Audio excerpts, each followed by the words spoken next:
This video is sponsored by Skillshare. Hey everyone, welcome back to my channel. In today's video, I'm really excited because I'm finally tackling my closet organization in this new place. So Nick and I moved here in December. If you've been following for a while, then you know that we sort of unexpectedly had to move a bunch in 2020. And so I'm really grateful to be finally settling into this new place and finally organizing different areas like the closet, because in our other places, we never really were there long enough for me to fully feel settled and organized. And I found for myself, when my space is kind of all over the place, I can sort of feel all over the place, especially, because I'm home so much more now. So I'm really grateful to have this time to sort of pull my closet together.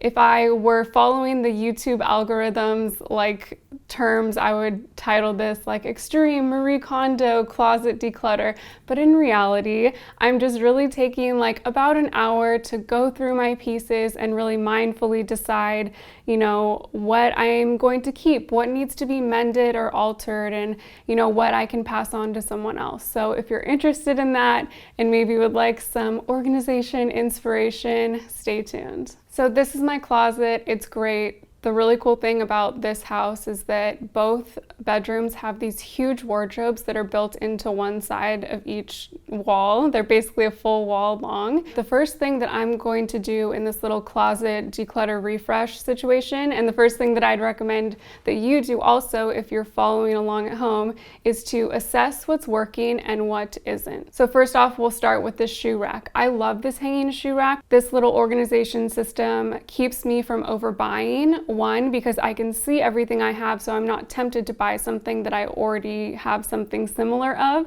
And two, this is where I store my shoes, minus like a pair or two by the front door. This is where I store my shoes. This is the space that I've allotted myself to store my shoes. So if I want something new, I have to figure out if I'm going to get rid of one of these pairs. So I really love that. For me, an ex-shopaholic, it helps keep me in line and keeps me more minimal. This little storing system, on the other hand, does not work for me. So if I can pull back and show you, this is our whole closet. As you can see, this side is Nick's storage area. He prefers to fold all of his clothes minus like a few coats and dressier pieces that are hanging. But other than that, this whole dresser is Nick's. This was actually his childhood dresser that I think belonged to his dad too when he was a kid, which is kind of special. It needs to be refinished, but it's a family heirloom and we love it. And it happens to fit perfectly right here in this closet. Because I'm trying to hold all of my jeans, all of my sweaters, my like activewear and loungewear in there too, and even some accessories, it was just too heavy. Whenever I would try to open the little drawers, it would swing and annoy me, and it was just really hard to keep tidy. I took everything out so that I could clean the closet and start fresh. This is such a good feeling and something that I highly recommend not skipping. I decided to use this metal dresser instead of the hanging one to put all my stuff in, but we'll get to that later. Before I put anything back in the closet, I'm going to take everything out and organize by category. I'm going to start by doing what Marie Kondo says to do and put everything together in one place. From here, I made general piles by category, so tops, pants, jackets, etc. And I went through each thing and decided what I was going to keep in my current closet, what I was going to keep stored away, maybe because it's out of season or something that I'm just not wearing right now, things that needed to be mended or altered, and then things that I could sell, donate, or give to someone. I even pulled out some pieces that weren't mine that I forgot that I had, like these flannels that I borrowed from my sister, who knows how long ago. So I took the time right in the moment to message her to see if she wanted them still, and I tucked those away for her.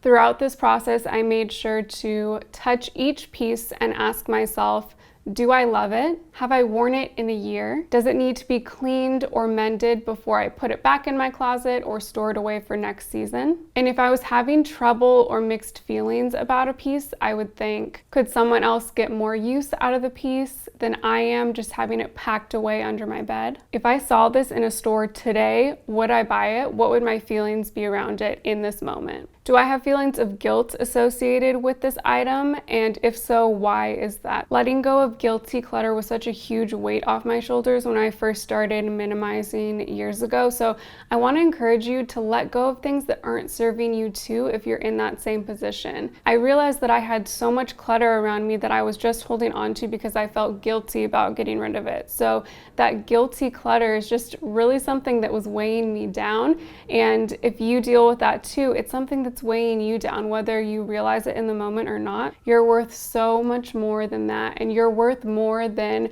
what you've accumulated in your life. So from there, I organized my pieces and put the things that I was keeping back in my closet. I have this drawer of undergarments and socks, a drawer for scarves and accessories, pants, shorts, and yoga pants, sweaters, and sleepwear and loungewear. So, I mean, I'm not saying that you need to go out and buy this little system, this little dresser if you're in this process too, but I will say that having all my pieces together in this one space has been such a game changer for me, and I just get so excited about actually getting dressed in the morning, which is something that in 2020 I didn't do very often.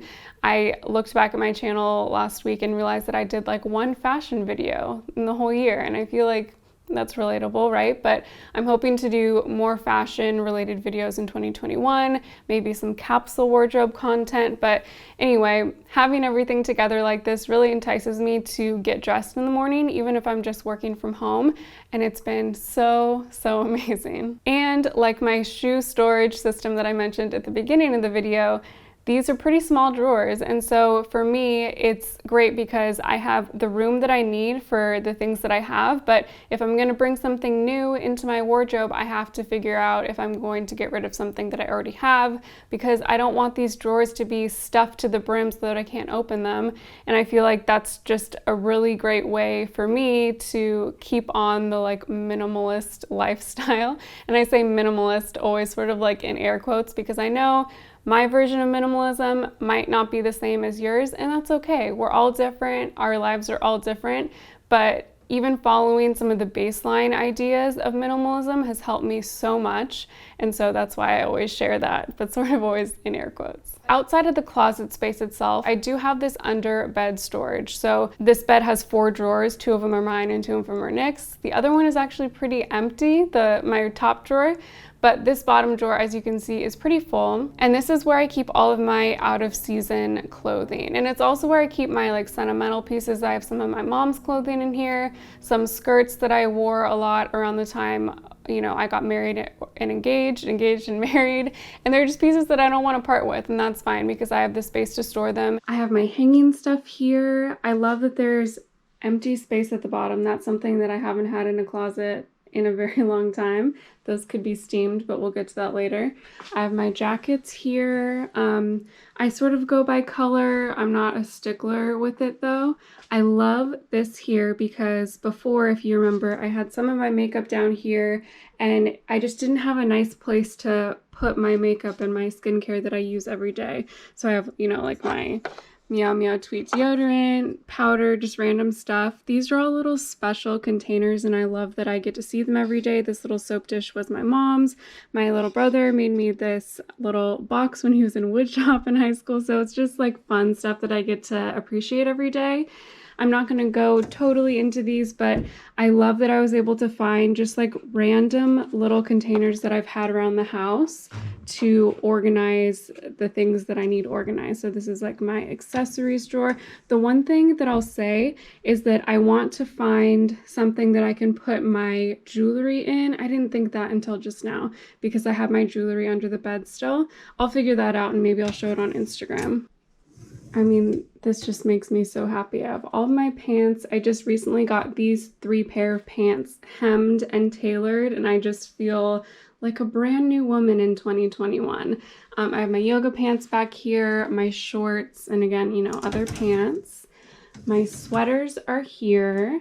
And then underneath here, I got both of these on ThredUP, non-spawn, but I'm super happy with those.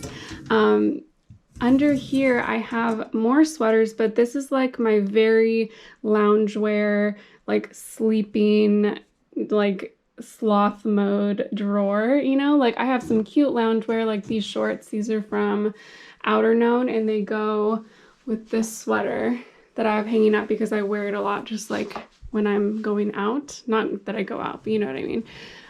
But I have some like cuter loungewear from outer known and Mate the Label, and then I just have like my sloth mode stuff, and they can all exist in this drawer together, and I can find everything easily, and I love that so much. So these are all my shirts.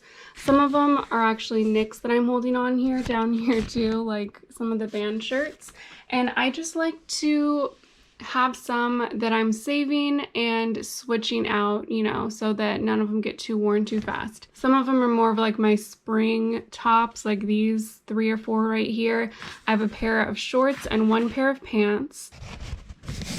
So I don't know if you can see, but those 2 skirts back there are vintage, and I wore them, you know, like at our engagement party. This one has little cherries on it. I love both of those so much. This is a really cool sweater that I thrifted.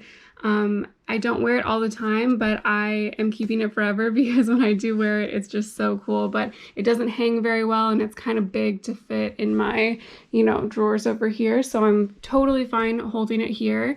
This I don't wear that often, but it's so special to me. I got this sweater when I was in the YouTube Next Up program in 2015, so I'm definitely holding on to that. I have my snowboarding pants, some like workout shorts that are more like hiking sort of shorts, a jacket that I'm not sure if I'm going to keep or not, but I have the space, so I'm holding on to it. This might be hard to see, but these are 1, 2, 3 dresses, and then like a swim cover up, and then what is this? These are also dresses. These are 2 like more dressy ones that again, like I haven't worn in a long time, but they both fit me so well. When I am able to dress up again, I'll have these and I won't have to buy anything new. And then this stuff back here again is more sentimental stuff. This is a little vintage apron that was my mom's, some pieces that Nick's mom gave me, and then some clothing of my mom's that I just want to keep. So I'm keeping it in here. And then up here, I have sort of what's left over. So this is some like undergarments that I wear, with the dressier pieces. So again, I don't feel like I need to keep them in with my everyday dresser because I don't wear them often, but I'm not going to get rid of them. So I have them in there.